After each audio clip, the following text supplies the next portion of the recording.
Amarillo, Texas, USA. Grover Carlson works as a fuel collector for the town's experimental bioconversion plant. The fuel he collects is dung.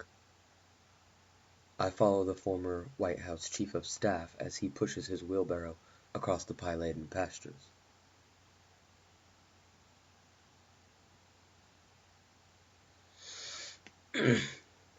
Of course. We got our copy of the Not-Worn Jews report. What do you think we are, the CIA? We read it 3 months before the Israelis went public. Before the Pentagon started making noise. It was my job to personally brief the president, who in turn even devoted an entire meeting to discussing its message.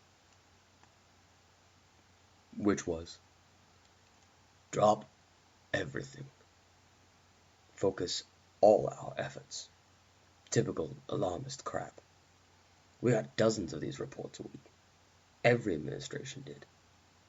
All of them claiming that their particular bogeyman was the greatest threat to human existence. Come on. Can you imagine what America would have been like if the federal government slammed on the brakes every time some paranoid crackpot cried wolf or global warming or living dead, please? What we did, what every president since Washington has done, was provide a measured, appropriate response in direct relation to a realistic threat assessment. And that was the Alpha teams, among other things.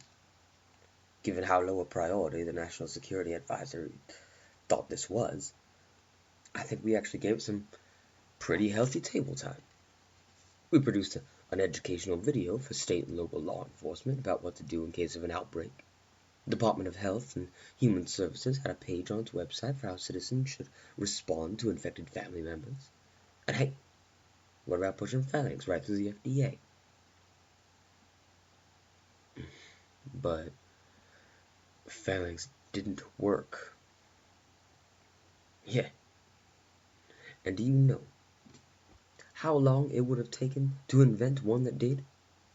Look how much time and money have been put into cancer research or AIDS. Do you want to be the man who tells the American people that he's diverting funds from either one of those for some new disease that most people haven't even heard of? Look at what we've put into research during and after the war, and we still don't have a cure or a vaccine. We knew phalanx was a placebo, and we were grateful for it. It calmed people down and let us do our job.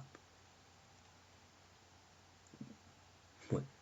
You would rather we told people the truth, that it wasn't a new strain of rabies, a mysterious uber plague that reanimated the dead.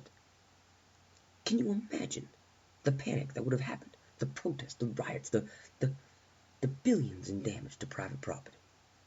Can you imagine all those wet pants senators who would have brought the government to a standstill so they could railroad some high-profile and ultimately useless Zombie Protection Act through Congress? Can you imagine the damage it would have done to that administration's political capital? We're talking about an election year and a damn hard uphill fight. We were the cleanup crew, the unlucky bastards who had to mop up all the shit left by the last administration. And believe me, the previous 8 years had piled up one tall mountain of shit. The only reason we squeaked back into power was because our new propped up patsy kept promising a return to peace and prosperity. The American people wouldn't have settled for anything less. They thought they'd been through some pretty tough times already, and it would have been political suicide to tell them that the toughest ones were actually up ahead. So you never really tried to solve the problem? Oh, come on. Can you ever solve poverty? Can you ever solve crime? Can you ever solve disease, unemployment, war, or any other societal herpes? Hell no. All you can hope for is to make them manageable enough to allow people to get on with their lives. That's not cynicism. That's maturity. You can't stop the rain. All you can do is just build a roof that you hope won't leak. Or at least won't leak on the people who are going to vote for you. What does that mean? Come on. Seriously, what does that mean? Fine. Whatever Mr. Smith goes to motherfucking Washington, it means that in politics, you focus on the needs of your power base. Keep them happy. And they keep you and all. Is that why certain outbreaks were neglected? Jesus. You make it sound like we just forgot about them. Did local law enforcement request additional support from the federal government?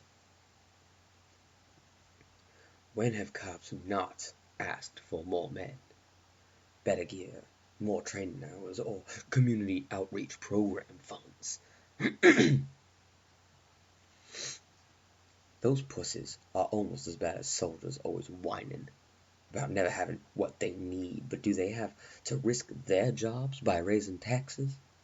Do they have to explain to suburban Peter why they're fleecing him for ghetto Paul?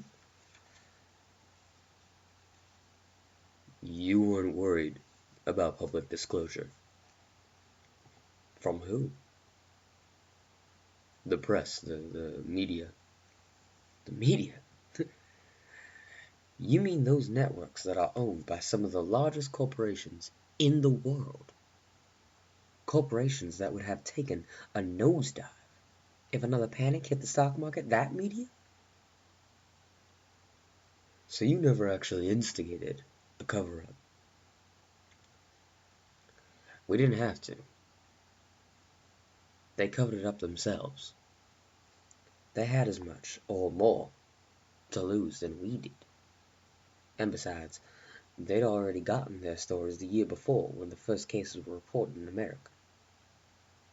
Then winter came, phalanx hit the shelves, cases dropped. Maybe they dissuaded a few younger crusade reporters, but in reality, the whole thing was pretty much old news after a few months. It had become manageable. People were learning to live with it, and they were already hungry for something different. Big news is big business. You gotta stay fresh if you want to stay successful. But there were alternative media outlets. Oh, sure. And you know who listens to them? Pansy, overeducated know-it-alls. And you know who listens to them? Nobody. Who's gonna care about some PBS NPR fringe minority that's out of touch with the mainstream?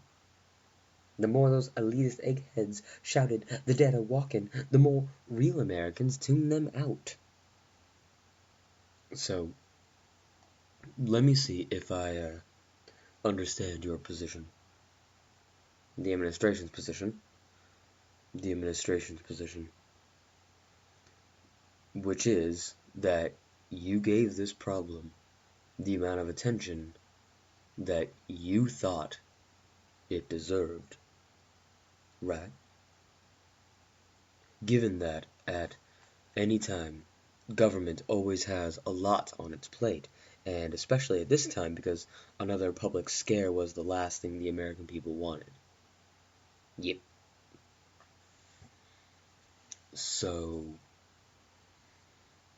you figured that the threat was small enough to be managed by both the alpha teams abroad and some additional law enforcement training at home.